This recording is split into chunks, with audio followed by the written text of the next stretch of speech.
सरांगे यांची जी भूमिका आहे सरसकट तर द्या, ही तर झालीच आहे, पण मला दुसरा प्रश्न उपस्थित राहतो की आईकडचे आणि त्यांचे नाते गोते जे सोयरे सुतूक म्हणतात त्यांना द्यावी अशी भूमिका आहे. सरकारकडे शिष्टमंडळ वारंवार विनंती करते, काय तोडगा निघेल आणि तुमची भूमिका आता काय या संदर्भात? तर मला असं वाटतं की माझी भूमिका अशी आहे की जरांगेचं म्हणणं जे आहे हे सरकारने ऐकलं पाहिजे आणि जे सोयरे आहेत म्हणजे व्याही आहेत, समजा पत्नीच्या आईवडील आहेत, त्यांनासुद्धा आरक्षण दिलं पाहिजे आणि त्या आईवडिलांची जी दुसरं मुलं आहेत, मुली आहेत, त्यांनासुद्धा आरक्षण दिलं पाहिजे आणि त्या मुलींचे जे दुसरे सासू सासरे आहेत त्यांनासुद्धा आरक्षण दिलं पाहिजे आणि त्या सासू सासऱ्यांची जी दुसरी मुलं आहेत त्यांनासुद्धा आरक्षण द्यायला पाहिजे. अशा रीतीने जेवढे म्हणून जे आहेत अशा हे होईल ती साखळी, त्या सगळ्यांनाच आरक्षण द्यायला पाहिजे. किंबहुना त्यांच्याबरोबर ज्यांना आरक्षण त्यांच्याबरोबर काम करणारे जे कोण पार्टनर वगैरे असतील ते सुद्धा त्यांच्याबरोबर राहिल्यामुळे ते सुद्धा आरक्षणाला पात्र झालेले असल्यामुळे त्यांनासुद्धा द्यायला पाहिजे.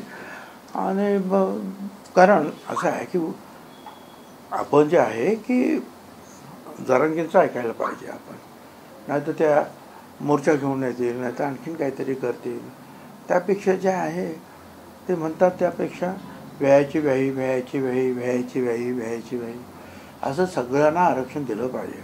मला तर आणखीन एक दुसरी कल्पना आहे की आता हे सारखं सारखे मंत्री वगैरे तिकडे जातात, फार अडचणीचं होतं ते काम. त्यामुळे 2-4 बंगले जे आहेत हे मंत्र्यांचे तिथे ताबडतोब उभारले पाहिजेत. चीफ सेक्रेटरीचं एक ऑफिस तिथे ताबडतोब जे आहे कार्यरत करा. म्हणजे त्यांनी सांगितलं की ताबडतोब मंत्र्यांनी जे आहे GR वर सही करायची आणि चीफ सेक्रेटरीने ते देऊन टाकायची, ताबडतोब GR इश्यू करायचं ताबडतोब. त्याच्यामुळे काय अडचण काहीच येणार नाही. बरं, आरक्षणाच्या बाबतीत नाही, पुढे ते हेही सांगतील शेतकऱ्यांच्या बाबतीत हे करा, शिक्षणाच्या बाबतीमध्ये हे करा, विकासाच्या बाबतीमध्ये हे करा.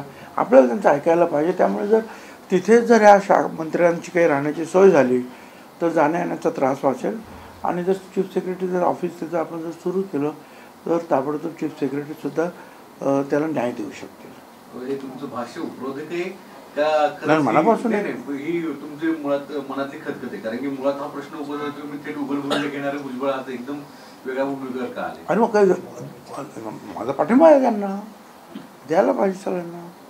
व्यायाची व्याही, व्यायाची व्याही, व्यायाची व्याही, जे कोण असतील ना जेवढी साखळी काढ निघेल तेवढी सगळ्यांना द्या.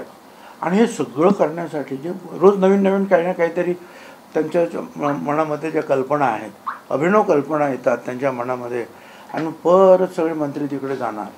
त्यावेळी तिथेच तर मंत्र्यांची राहण्याची सोय करून टाकली आपण आणि तिथेच सेक्रेटरीची सुद्धा राहण्याची सोय केली तर GR ताबडतोब निघत जाते.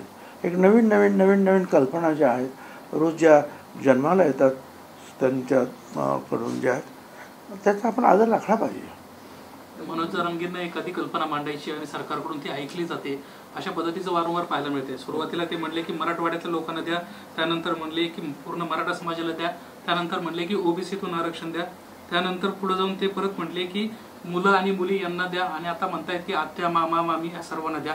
सरकारमधून त्यांना पाठिंबा आहे का की जेणेकरून ते मागण्या करतायत सरकार मान्य करते? मला काय माहीत नाही. सरकार जे आहे त्याने वाटाघाटीचा काही घोळ घालवू नये. माझं स्वतःचं म्हणणं आहे की ते जे म्हणतायत त्यांनी अहो सांगितलं निजामशाहीचं आपण मान्य केलं, त्यांनी सांगितलं ते मराठवाड्यातलं तेही झालं, मग म्हणाले महाराष्ट्रातलं तेही झालं, मग म्हणाले OBCतलंच तेही झालं.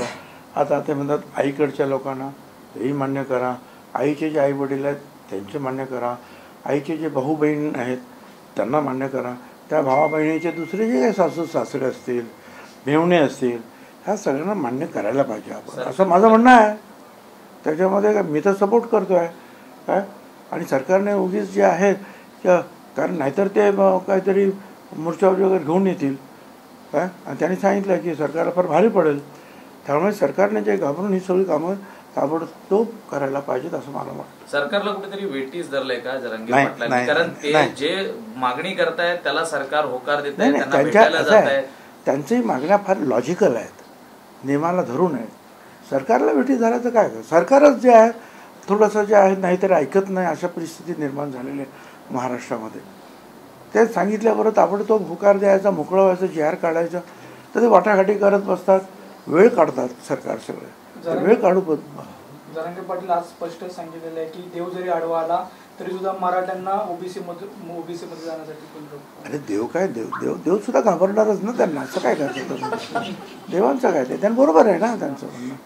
त्याच्यामुळे चूक असं काही, म्हणून तर म्हटलं की जिथे देवाची सुद्धा पर्वा नाही तिथे सरकार काय चीज आहे. जरांगे पाटील म्हणतात की सोयरे हा शब्द स्वतः सरकारनंच दिलेला आहे, तर मी कुठे काही चुकीचं म्हणतोय, सरकारने आपला जो शब्द दिला होता तो पाळायला पाहिजे. आता आमचं तर म्हणणं त्याच्या पुढचं द्या ना बाबांनो, त्याच्या पुढचं द्या, आणखीनही काही लिहून द्या.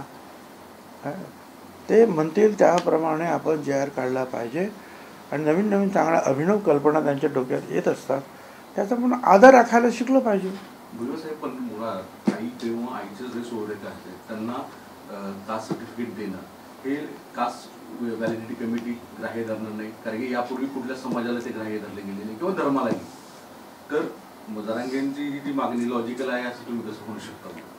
नाही, हे काय कायदा कायद्याच्या ठिकाणी आपण करून टाकायचं ताबडतोब. कायदा काय, कायदा तुम्हीच करता ना मग.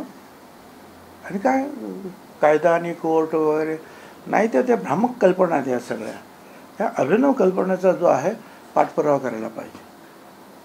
एकीकडे जरांगे मागण्या करतात त्या मान्य होतात, दुसरीकडे आपण या सगळ्या विषयासंदर्भात बोलताय, मात्र आपलं म्हणणं ज्या पद्धतीने ऐकलं पाहिजे, सरकारने काहीतरी भूमिका घेतली पाहिजे ती घेतली जात नाही. कुठेतरी एकटा नेता या संदर्भात बोलताना पाहायला मिळतो. एकटे पडले असं वाटतं का? अरे असं आहे ना की जरांगे जे आहे ते बोलतील आणि त्यांच्या हातामध्ये सगळं मराठा समाज आहे असं त्यांचं म्हणणं आहे. आणि तो मराठा समाज हा आणखी 7-8 कोटी आहे असं त्याचं म्हणणं आहे त्या जरांगेचं. आणि एवढे लोक जे आहेत आपण सरकारच्या विरोधात गेले तर सरकार मग कसं काय काम करू शकतं. तर ही भीती आहे की नाही सरकारला, ही भीती का वाटत नाही, याचा विचार का सरकार करत नाही. सरकारने त्याचा विचार करावा. सकल मराठा समाजाच्या वतीने मागणी करण्यात आली की भुजबळांना दिलेला जो जामीन आहे तो नामंजूर करण्यात यावा आणि तेच दोन समाजामध्ये तेढ निर्माण करायला भुजबळ कारणीभूत आहे. त्यामुळे नाही ताबडतोब आता असं आहे ना, म्हणून तर मी सांगितलं की तिथे एकदा हवं तर जे आहे ना ते काही निवृत्त न्यायमूर्ती वगैरे त्यांचं सुद्धा एक ऑफिस तिकडे आपण तयार केलं की ताबडतोब ते कायदा काढून सांगतील की यांचं जामीन रद्द करा, करून टाकायचं ताबडतोब. तुम्ही याच्यामध्ये घोळ घालताना त्याच्यामुळे प्रश्न वाढतो, त्याच्यामुळे जास्त चर्चा करू नये.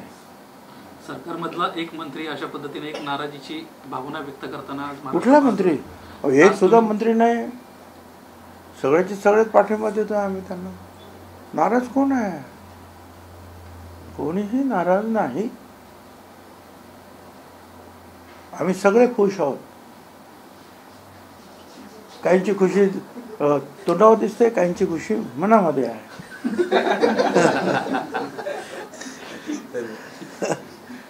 एकीकडे सर आपण आपल्या भाषणांमधनं जरांगे पाटलांवरती टीका केली होती, त्यांच्या एकूणच ज्या भूमिका होत्या आणि त्या सरकार त्याला मान्य करत होतं त्यावरती आपण टीका करत होतात. आज अचानक आपण म्हणताय की सगळ्याच मागण्या मान्य केल्या पाहिजे. मी आता त्या सगळ्या ज्या आहेत म्हणजे काही भाषणं केली ते सगळे मी आता पाठीमागे घेतो आहे आणि जरांगेंच्या ज्या अभिनव कल्पनांना पूर्णपणे सपोर्ट करतो आहे आणि त्यांना कोणीही विरोध करू नये. कायदे वगैरे ते जे आहेत ते अजिबात ते सांगून वेळ काढू नये. हवं तर कायदे बदलून टाका. ते सुप्रीम कोर्टाची वगैरे भीती वगैरे काही घालू नये. काल ते सांगू सुप्रीम कोर्टाने नाकारलं वगैरे, सुप्रीम कोर्टाचं काय आहे तेवढं आपण करून टाकायचं. शेवटी सुप्रीम कोर्टात माणसंच बसतात ना. सरकारला कुठेतरी वेटीस धरलंय का जरांगे पाटील, त्यानुसार सरकार वागतंय बोलतंय, ज्या पद्धतीने जरांगे पाटील मागण्या करतात आणि ते सरकार पूर्ण करतंय, कुठेतरी सरकारला वेटीस धरण्याचं काम केलंय का? आपण चुकीचं म्हणताय. जरांगेंनी सरकारला वेठीस नाही धरलंय, सरकारने जरांगेला वेठीस धरलेलं आहे. काय ते सांगतात आणि हे लोक काम करतच नाही, ताबडतोब वेळ काढतायत, मंत्र्यांना पाठवतायत, चर्चा करतायत, उलट आहे.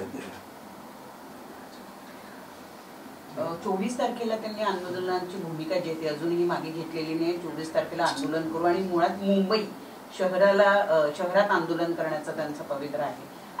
काय वाटतंय पण मुंबईतली संपूर्ण व्यवस्था कोलमडून जाईल असं म्हणताय. कोलमडली तर कोलमडली.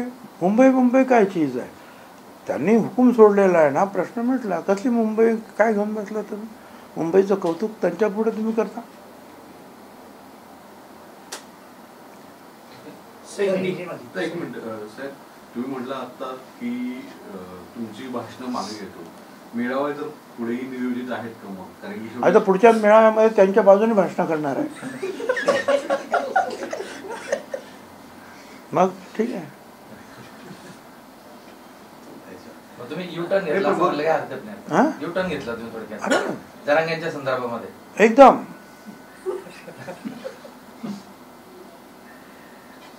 त्यांनी असं देखील म्हटलं आहे की मराठ्यांनी आरक्षण मिळेपर्यंत पक्षासाठी काम करू नये. मराठ्यांनी आरक्षण मिळवून यासाठी पक्षासाठी काम करू नये. जोपर्यंत आरक्षण मिळत नाही तोपर्यंत पक्षासाठी काम करू नये. जे मराठा मंत्री बरोबर आहे. पक्षाचं काम करू नये, कुठलंच काम करू नये.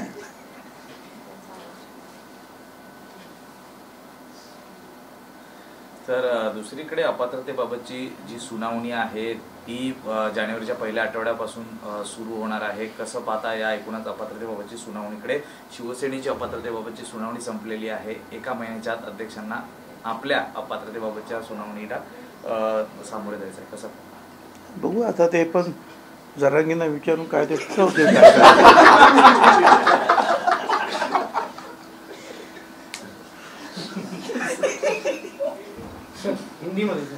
आजचं हे सगळं उपरोधिक तुमचं बोलणं संपूर्ण महाराष्ट्र पाहतोय. ह्या भावना माझ्या भावना खऱ्या आहेत. भावना माझ्या खरं सांगतो. सर, एक छोटा सा हिंदी में मराठा आरक्षण को लेकर जरांगे पाटिल काफी आक्रामक नजर आ रहे हैं, अल्टीमेटम भी दे चुके हैं. इसको लेकर आप शुरुआत से नाराजगी व्यक्त कर रहे हैं. अब आपकी ये स्थिति, आप कह रहे हैं कि आप यूटर्न ले रहे हैं, क्या कारण है इसकी? अब कारण क्या है कि अभी एक जो है ना, जरांगे पाटिल जी की जो है एक मांग जो है बढ़ती जा रहा है. और हमारे जो सरकार की जो है मंत्रीगण जो है बेचारे आते हैं जाते हैं, चर्चा करते हैं. तो इससे अच्छा है कि जो वो बोले वो मान लो, ख़त्म करो. वो बोले ये करो तो कल वो अगर बोलेंगे कि हमको SC ST में डालो तो मान लो. क्या करें हम लोग? इतने जो है हतबल है सरकार उनके सामने. ये अच्छा है कि बातचीत ही ज़्यादा बहस करने की कोई बात नहीं है. जो वो बोलेंगे वो करते जाओ. सर, मराठा समाज की तरफ से एक बड़ा प्रतिनिधित्व रहा है महाराष्ट्र सरकार में, लेकिन आप इकलौते मंत्री ऐसे हैं जो इसका विरोध कर रहे हैं. आपका जो पक्ष है वो भी आपके समर्थन में नहीं आ रहा. अरे भाई, मैं विरोध कर रहा था, अब तो मैं भी उसको सपोर्ट कर रहा हूँ कि जो बोलेंगे वो करो. वो अगर कर बोलते हैं कि ये करो तो ये करो, वो करो तो वो करो, खत्म. लेकिन सर, अगर ओबीसी की तरफ से नाराजगी व्यक्त की जाती है, वो धरना प्रदर्शन करते हैं, तो कैसे सरकार उसको सुलझाएगी? ओबीसी क्या होता है? वो तो गरीब लोग हैं. ओबीसी क्या गरीब लोग हैं, उनको तो कैसे भी उसके साथ बर्ताव कर सकते हैं, कैसे भी उनको दबा सकते हैं, कैसे भी उनके हक जो है छीन सकते हैं. ओबीसी की क्या चीज़ होती है? सरकार का जो प्रतिनिधि मंडल है वो लगातार मुलाकात कर रहा है, लेकिन वो मिलने को तो नहीं है, वो उन्हें इग्नोर कर रहे हैं. उनका कहना है कि सिर्फ और सिर्फ आंदोलन होगा, सिर्फ और सिर्फ हमें आरक्षण ही चाहिए. कहाँ सरकार विफल हो रही है आपको? सरकार को जो है, जो हमेशा के लिए जो है वहाँ कुछ मिनिस्टर को बिठाना चाहिए. वहाँ ही जो मिनिस्टर वो रहे और जो जरांगे बोले उसको मान ले. सर, आने वाले 24 तारीख को जगह जगह पे धरना होने वाला है, उसके बारे में क्या कहेंगे मुंबई में? अभी इसलिए तो मैं बोल रहा हूँ ना, जो वो बोलेंगे मान लो. ना धरना रहे ना रहेंगे बांस, न बजे बांसुरी. क्या सर, आपको लग रहा है कि जो कानून व्यवस्था है वो लचर हो चुकी है राज्य सरकार की? कानून व्यवस्था क्या होता है जरांगे के सामने?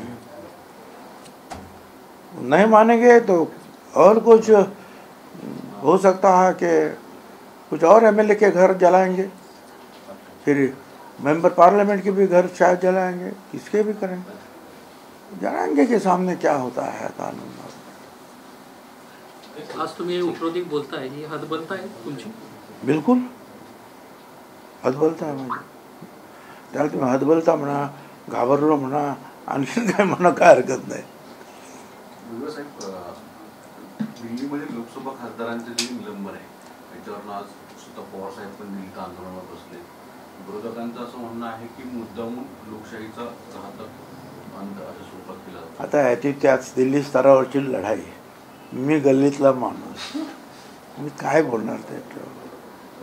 मला गल्लीतले प्रश्न विचारले तर मी उत्तर तुमचा नाशिकचा प्रश्न विचारतो. बडगुजर यांच्यावरची कारवाई ही राजकीय प्रेरित आहे असं शिवसेना ठाकरे गटांचा आरोप आहे. दादा भुसे पालकमंत्री तिथे भूमिका वेगळी मांडतायत. तुम्ही नाशिकचं नेतृत्व करता, तुम्हाला काय या संदर्भात माहिती आहे? बघा, मी नाशिकचा पालकमंत्री नाही आणि मी होम मिनिस्टर सुद्धा नाही. आता जी काही खरी माहिती असेल ती होम मिनिस्टर किंवा गृह खात्याला असणार आहे, पालकमंत्र्यांना सुद्धा असू शकते.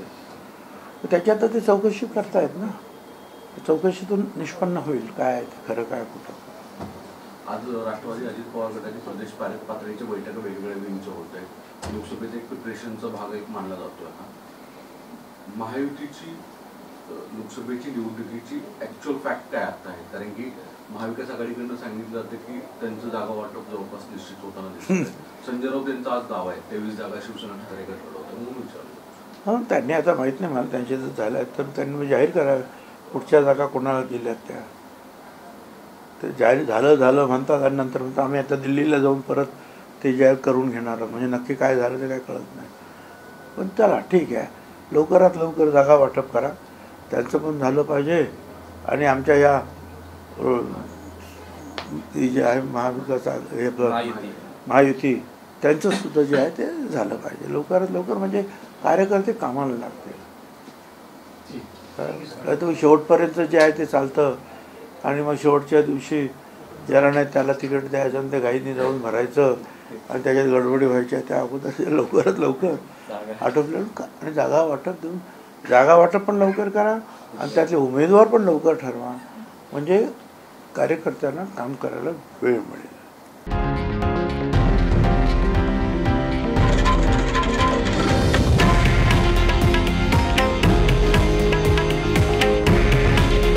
हे आहे देशातील नंबर 1 न्यूज नेटवर्क आणि आपण पाहत आहात TV9 मराठी.